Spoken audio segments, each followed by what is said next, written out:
Монголоос ирсэн бид эвтэйхэн ноолоор хувцас, зөөлөн бөгөөд тансаг, Белорус, Малинган идэлэл. Энэ бүхнийг одоо нэг дороос Монгол Оросын үзэсгэлэн худалдаанаас худалдан авч болно. Манай үзэсгэлэнд 80 гаруй компани оролцож байна. Монголын компаниудын тоо жил ирэх тусам нэмэгдэж байгаад бид баяртай байдаг. Энэ удаа 60 гаруй компани хүрэлцэн ирж ноолоор арьсан бүтээгдэхүүн болон бусад олон төрлийн чанартай бараа бүтээгдэхүүнээ танилцуулж байна. Үзэсгэлэн худалдааны барааны төрөл бүрийн байдал жил бүр хүмүүсийг гайхшруулдаг. Танил болсон худалдаачдаас гадна шинэ бизнес эрхлэгчид ч олон төрлийн бараатай ирдэг болжээ. Бид Монголд өөрсдөө материал арьсаар ийм бүс хийдгээ. Жинхэнэ материал арьс юм уу? Тийм. Эндээс сүүл хүртэл шууд зүгээд явж болно.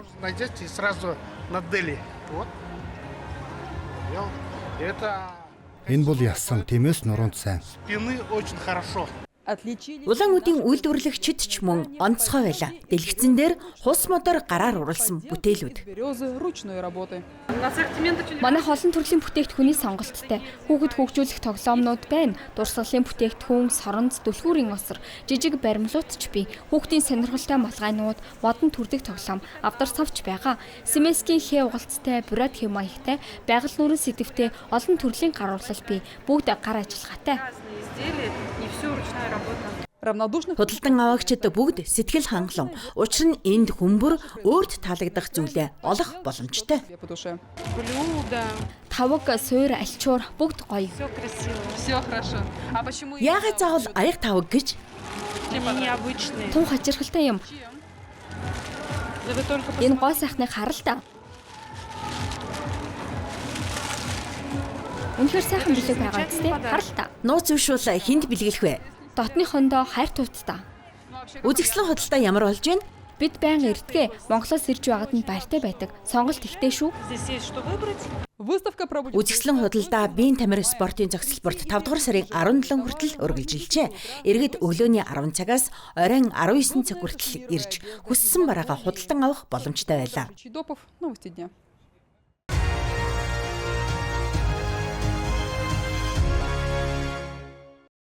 Өнөөдөр Бурайд улсын их сургуульд онцгой арга хэмжээ болж байна. Энэ бол Бурайд хэл, уран зохиолын багш нарын 3 дугаар бүс хоорондын их хурал юм. Энд зөвхөн Бурайд төдийгүй бусад бүс нутгийн багш нар цуглаж, хүүхдэд Бурайд хэл заах шинэ арга барил туршлагаасаа хуваалцж байна. Энд бүгд наримтах улсын бүх аймаг дүүргээс ирсэн Бурайд хэлний өвийг хамгаалагчид цугларчээ.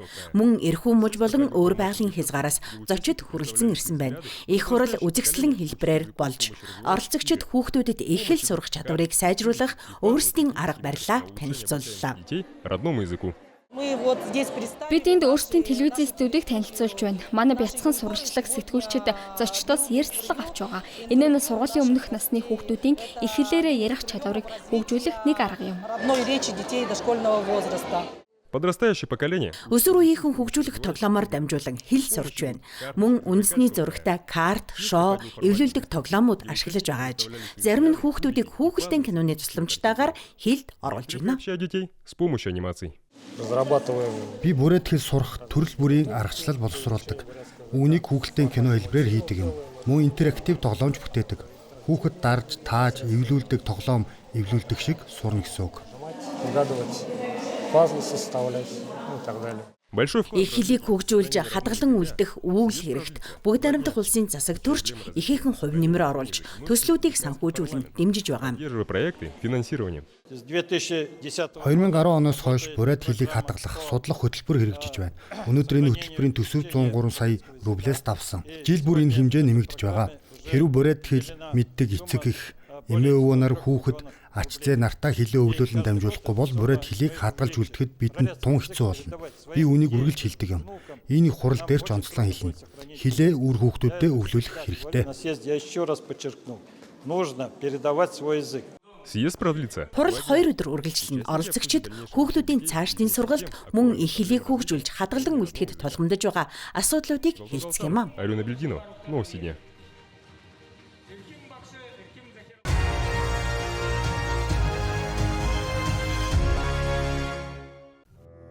Лагерь Травники. Травникийн лагер бол сурах бичгүүдэд тэр бүр дурддагддаг үеч еврейн асуудлыг эцэслэн шийдвэрлэх хэмээх хамгийн харгас ажиллагаа энд явагдаж байсан юм. Люблин хотын ойролцоох энэ газар хорих лагеруудын харгалзагч махвануудыг бэлтгэдэг төв байжээ. Германы СС-ийн цэргүүдэд хүмүүсийг өдөр бүр өөрсдийн гараар хөнөөж хийн камерт оруулах нь сэтгэл зүйн хувьд ч хүнд байсан тул тэд цоон шин тогтолцоо бодож олсон байна. Тухайлбал олзлогдсон цэргүүд болон нутгийн уруугчдаас тусгай отряд байгуулжээ. Сургалт нь богинож маш үр дүнтэй байсан бөгөөд харгас хэрцгий занг нь бүр дэмждэг байв. Эффективным садизм приветствовался. Травники, их так и называют. Травники. Европын түүх бичлэгт тэднийг травникийн хүмүүс гэж нэрлэдэг. Үүндээ тэдний оролцоогүйгээр гитлерчүүд еврейчүүдийг устгах төрийн хөтөлбөрөөр хэрэгжүүлж чадахгүй байсан. Травникийн хүмүүсийг тэр дундаа зөвлөлтийн иргэдийг устгах гол хэрэгсэл нь байсан. Тэд 1 жил хагас хүрэхгүй хугацаанд сая 700 мянган хүнийг хөнөөсөн. Энэ бол хүн төрөлхтний түүхэнд урд өмнө байгаагүй олноор хөнөөсөн хэрэг юм. Это беспрецедентный случай массового убийства. Их задача Тэдний ажил ойлгомжтой, энгийн, бодох хэрэггүй, дуугай, буудах. Гэвч олон хүн энэ бүхнийг мартагдсан гэж бодсоор иржээ. Харин өнгөрсөн оны сүүлээр өөр байгалийн хязгаардах Оросын холбооны улсын холбооны аюулгүй байдлын алба бараг 80 жилийн турш маш нууц гэсэн тэмдэглэлтэд хадгалагдсан эрүүгийн хэрэгүүдийг олон нийтэд ил болгосон байна. Эдгээр нь өөр байгальд нуугдаж байсан Травникийн ярагчдын хэрэгүүд байв. скрывались в Забайкалье. Управление ФСБ России түүхэн үннийг хамгаалж түүхийг гуйлуулахтай тэмцэх зорилгоор эдгээр хэргийг нууцаас гаргах шийдвэрийг өөр байгалийн хязгаартах Орос улбаны улсын ФСБ гаргасан. Одоо эдгээр материал олон нийтийн хүртэл болсон. Евгений Мочеус, Николай Семенюк нар эх орноосоо урвсан хэрэгээр өөр байгальд ял эдэлж байсан. Гэвч тэд Травникийн үхлийн лагерийн идэвхтэй оролцогчд бөгөөд мянган хүний цуснд будагдсан байсныг хожим илрүүлжээ. После Великой Отечественной войны Авгай эх орны дайны дараа үр байгалыг эх орныхоо эсрэг цэргийн гэмт хэрэг үйлцсэн хүмүүсийн ял эдлэх газар болгосон. Энэ нь Чита мужийн хойд хэсэгт орших Вершено дараасун тосгон байлаа. Тэнд тэд өөрсдийгөө тогооч эсвэл өөр мэрэгжлийн хүмитээр нуугдж байсан юм. что еще кто-то. Евгений Мочеус. Сайн дураараа Травникийн ярахчин болж хорих лагерийн олон мянган хориглыг буудан хөнөөж хэрцгийгээр тамалсан Евгений Мочеус эхэндээ гин бурууга хүлээдгүй байж харин гэрчүүдийн мэдүүлэг гарч ирсний дараагаар байдал өөрчлөгдөжээ. Свидетелей. Здесь есть показания. Энд нэг гэрчийн мэдүүлэг бий. Тэрээр ингэж ярьсан байдаг. Би лагерт 11 сар алба хаах хугацаанд 2 сар гаруй еврей үндэстнийг авчирч устгасныг харсан. Тэдний дунд хүүхэд эмэгтэйчүүд дан явж чадахгүй хөтөл хөгшөд байсан. Ирсэн бүх хүнийг тухайн өдөрт нь тусгайлан хийсэн хийн камерт хордуулан устгадаг байсан. Сделаны для этой цели душегубки. Өөр байгалийн тусгай албаных нь тэдний хэрцгий олноор хөнөөсөн хэргийг илрүүлсний дараагаар хоёр яригчин хоёулаа 25 жилийн хорих ял авсан юм. Өнөөдөр нацизмын үзэл дахин толгой өндийл гэж мэдхээр байна. 1940-од оны адил дайсан бүхэл бүтэн ард түмнийг устгахыг мөрөөдсөөр байгаа юм. Миллионы украинцев Сая украинчууд угсаатны украин хүмүүс улаан армийн бүрэлдэхүүнд эх орноо хамгаалан тулдсан. Тэд Оросуудын дараа улаан армийн 2 дахь том угсаатны бүлэг байсан бөгөөд үнэнчээр тулдсан. Гэвч нөгөө талд нь СС-ийн Галичина дивизэд дуртаяа илсэн хэдэн зуун мянган хүн байсан. Бид цагдаагийн туслах албанд ажиллаж үхлийн лагеруудаас зөвлөлтийн ард түмнийг устгах ажиллагаанд идэвхтэй оролцох хүн дүрст араатнуудын тухай ярьж байгаа юм шүү. в геноциде советского народа в лагерях смерти. В непростое для страны. Улс орны хувьд хүнд үед зөвхөн ялалтын баатруудын нэр төдийгүй уруугчид, ярагчдын нэрч ил болох ёстой. Өөр байгальдах Травникийн ярагчид түүхэнд зөвхөн харгас алуурчид болон үлдэх болно. Забайкалье, середина земли, Забайкальский край.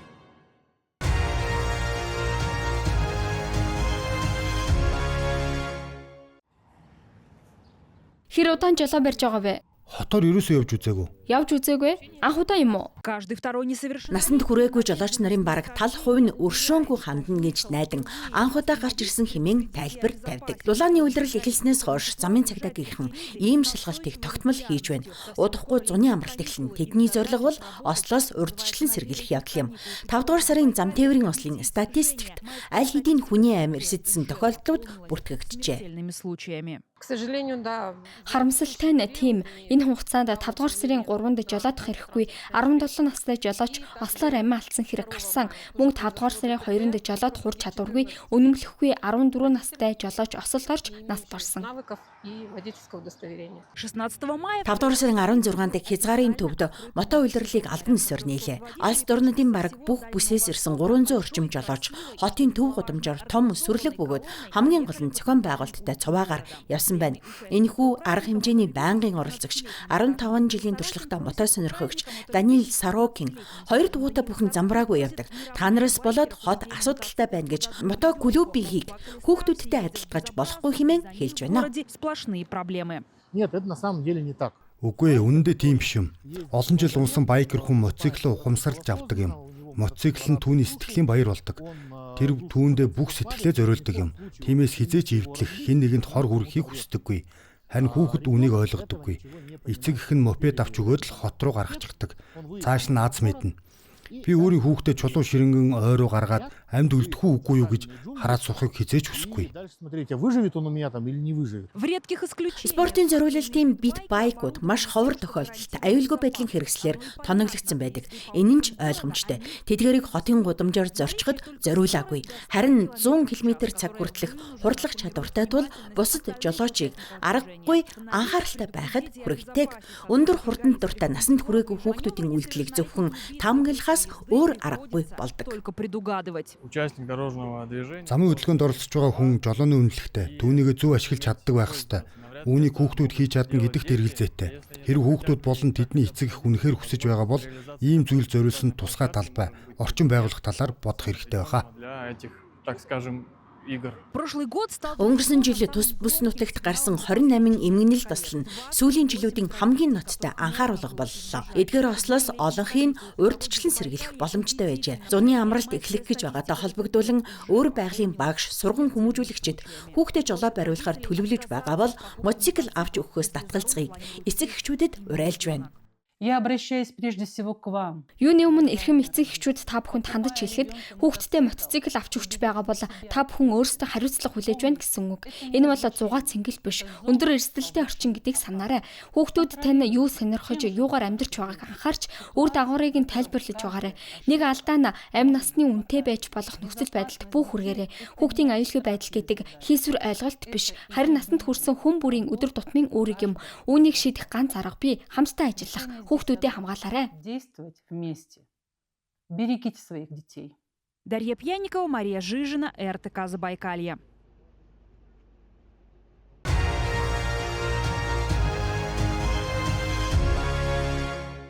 Гуляя по теплицам. Хүлэмжээр алхахад төрөл бүрийн ургамал шууд нүдэнд тусна. Улаан лойлын соёо, хилэнц цэцгийн бут, өтгөн петюня гэд олон төрлийн ургамал энд байна. Энэ жилийн сонголт үнэхээр ариун болжээ. Впечатляет. Энэ жил бид 100 гаруй төрлийн ургамал тарьж байна. Цэцэгч бий, хүнсний ногооч бий, чинжүү, улаан лойл, хаш, өргөц кэмх, удахгүй тарусч гарна. Арбузы будут еще. Хэрэв цэцэг хүнсний ногооны үрслэгийг 2-3 дугаар сараас эхлэн тарьдаг бол мод бутны суулгацыг өөр аргаар арчилдаг байна. Жилийн турш эл хүрсэнд байдаг учраас тэд 5 дугаар сард л сэрж эхэлдэг ажээ. Дулаахан өдрүүд хэрэгтэй. Тэгвэл энэ бүхэн янз бүрийн өнгөөр амьлах болно. Бүс хөдлөөд өнгөрөхөөр та бүхэн өөрсдөө харна. Харин уунгар голт бор аль хэдийн сэрчгсэн байна. Если, к примеру, Жишээлбэл арчилгаа их шаарддаг энтор эсвэл эмзэг мойлыг элс ялзмагтай хүрсэнд зүгээр л суулгаж болдог бол хойд нутгийн хүүтэнд дассан тэсвэртэй чацарга нь онцгой нөхцөл шаарддаг аж. условий. Суулгац авахдаа нэг эрэгтэй бут, 3 эмэгтэй бут байгааг анхаарах хэрэгтэй. Өгөө бол жимс гарахгүй. К тому же ботаник. Түүнчлэн ботаникийн цэцэрлэг зөвхөн хотын иргэдэд туслаа зогсохгүй. Тэд Якутск хотын ногоон байгууламжийн ажилд идэвхтэй оролцож, уламжлал ёсоор их сургуулийн хотхнуудыг чимэглэх цэцгийг нийлүүлдэг байна. Кампусов университета. Тиймээс эрхэм тусламжтай хэрв энэ үйлрэлд та бүхэн ногоо тарьж орчноо дохижуулахаараа төлөвлөж байгаа бол хойд дорнодын холбооны их сургуулийн ботаникийн цэцэрлэгээр заавал зочлоорой. Эндээс урам авах зүйл үнэхээр олон байна. Надежда Саханская, Семен Семенов, Якутск.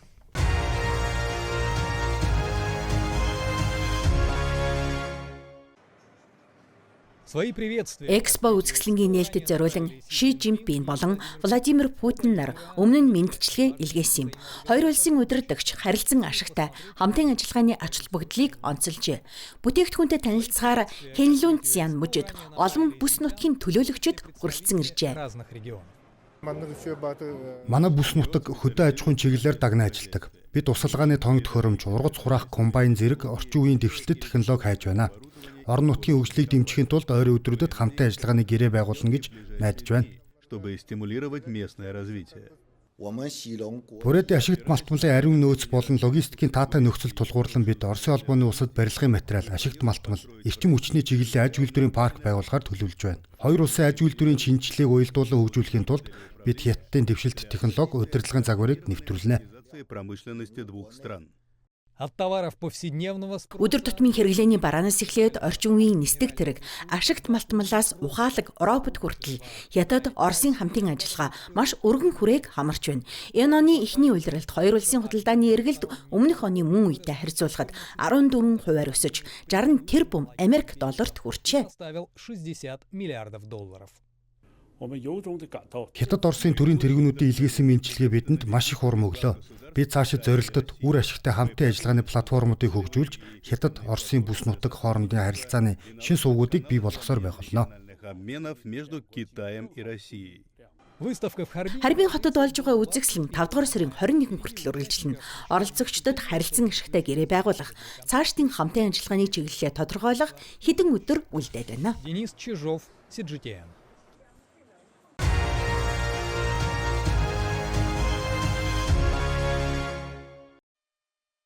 Энэ бол дроноор авсан бичлэг биш. Энэ бол Чиндао хотын хамгийн ачаалалтай замын уул зуруудын нэгийн 3 хэмжээст загвар юм.